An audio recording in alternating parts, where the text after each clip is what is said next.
Good morning बच्चों। मैं प्रभा साव, व्याख्याता गणित, शासकीय हाई स्कूल स्याहीमुड़ी से।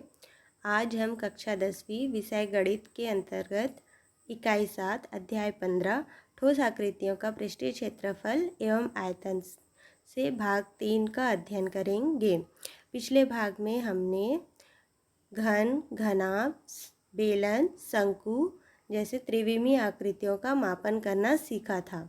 इस भाग में हम गोलाकार आकृति का मापन करना सीखेंगे।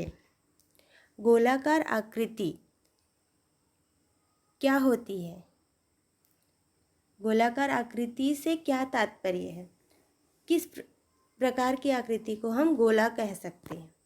तो बच्चों, एक वृत्त को व्यास के परितः घुमाने पर जो आकृति प्राप्त होती है उसे गोला कहते हैं। वृत्त को हम गोला नहीं कहेंगे। वृत्त क्या होती है? द्विविमीय आकृति होती है। गोला का परिभाषा क्या होगा? एक वृत्त को व्यास के परितः घुमाने पर जो आकृति प्राप्त होती है उसे गोला कहते हैं। गोला एक ठोस आकृति है जिस पर स्थित हर बिंदु उसके केंद्र से एक निश्चित दूरी पर स्थित होता है। गोला का उदाहरण आप अपने आसपास की वस्तुओं से बताइए। Ball, good.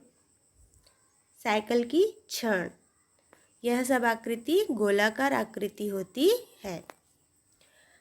गोलाकार आकृति का क्षेत्रमिति मापन करना हो तो हमें इसके लिए गोलाकार आकृति का पृष्ठीय क्षेत्रफल एवं आयतन का मान निकालना होगा।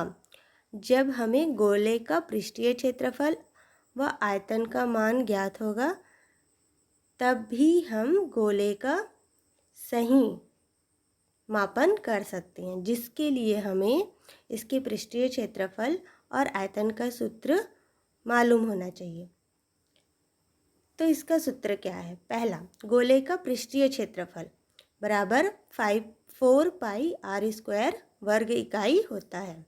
अर्धगोले के वक्र पृष्ठ का क्षेत्रफल बराबर 2 पाई आर स्क्वायर वर्ग इकाई होता है। तीसरा, अर्धगोले का संपूर्ण पृष्ठीय क्षेत्रफल बराबर 3 पाई आर स्क्वायर वर्ग इकाई होता है। गोला एक पूर्ण गोला को 4 भाग में बांटकर 4 पाई आर स्क्वायर वर्ग इकाई बताया गया। अर्धगोला, तो अर्धगोले का वक्र पृष्ठीय क्षेत्रफल क्या हो जाएगा? उसका आधा 2 पाई आर स्क्वायर वर्ग इकाई। और संपूर्ण पृष्ठीय क्षेत्रफल होता है 3, अर्धगोले का संपूर्ण पृष्ठीय क्षेत्रफल होता है 3 पाई आर स्क्वायर वर्ग इकाई, जहाँ आर गोले की त्रिज्या होगी। गोले का आयतन, गोले का आयतन बराबर होगा 4/3 पाई आर क्यूब घन इकाई और अर्धगोले का आयतन 2/3 पाई आर क्यूब घन इकाई के बराबर होता है। आइए अब इस सूत्र के आधार पर हम प्रश्नावली हल करते हैं। पहला सवाल, एक गोले का पृष्ठीय क्षेत्रफल 154 वर्ग सेंटीमीटर है। गोले का व्यास ज्ञात कीजिए। हमें गोले का पृष्ठीय क्षेत्रफल 154 वर्ग सेंटीमीटर दिया गया है और गोले का व्यास निकालने बोला जा रहा है। गोले का व्यास अर्थात गोले की त्रिज्या का दुगना। तो पहले हमें गोले की त्रिज्या निकालनी होगी, फिर हम उसका दुगना करके व्यास निकालेंगे। दिया है गोले का पृष्ठीय क्षेत्रफल बराबर 154। पृष्ठीय क्षेत्रफल का सूत्र होता है 4 पाई आर स्क्वायर बराबर 154 दिया हुआ है। 4 पाई का मान रखेंगे, आर का मान हमें नहीं मालूम, आर का मान हमें निकालना है। आर स्क्वायर बराबर 154। फिर इस प्रकार से हम इसको हल करेंगे तो आर स्क्वायर बराबर आ जाएगा 7 गुणित 7/2 गुणित 2, जो बराबर हो जाएगा 7/2 वर्ग के। आर स्क्वायर और 7/2 का स्क्वायर से स्क्वायर कैंसिल हो जाएगा, तो आर का मान आया 7/2 सेंटीमीटर, जो कि त्रिज्या है गोले की। अब इससे हमें गोले का व्यास निकालना है, तो गोले का व्यास डी बराबर होगा 2r। 2 इंटू आर का मान है 7/2, 2 कैंसिल, तो व्यास आ गया 7 सेंटीमीटर। अतः गोले का व्यास डी बराबर 7 सेंटीमीटर होगा। दूसरा सवाल, 14 सेंटीमीटर व्यास वाले अर्धगोले का संपूर्ण पृष्ठीय क्षेत्रफल ज्ञात कीजिए। माना अर्धगोले की त्रिज्या 8 सेंटीमीटर है। अर्धगोले का व्यास हमें दिया हुआ है t बराबर 14 सेंटीमीटर। संपूर्ण पृष्ठीय क्षेत्रफल का सूत्र होता है 3πr²। पहले हम व्यास से त्रिज्या निकाल लेते हैं। d का मान 14 है तो r का मान हो जाएगा 7 सेंटीमीटर। संपूर्ण पृष्ठीय क्षेत्रफल बराबर 3πr²।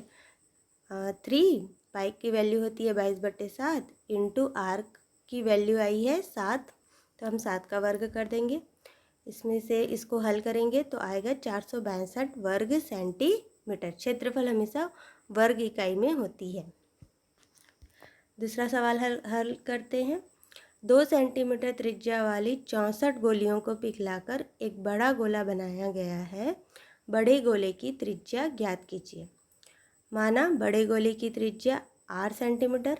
यहाँ हमारे पास एक बड़ा गोला है जो छोटे छोटे गोलों को पिघलाकर बनाया गया है बोल रहे हैं, और छोटे गोले की त्रिज्या है 2 सेंटीमीटर त्रिज्या की, मतलब 4 सेंटीमीटर व्यास का गोला है।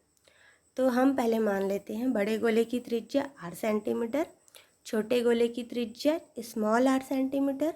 आर की वैल्यू हमें दी हुई है, स्मॉल आर की वैल्यू 2 सेंटीमीटर। यहाँ 2 गोले हैं तो दोनों गोलों के अलग अलग आयतन होंगे। छोटे गोले का आयतन हम मान लेते हैं 4/3 पाई आर स्मॉल आर क्यूब।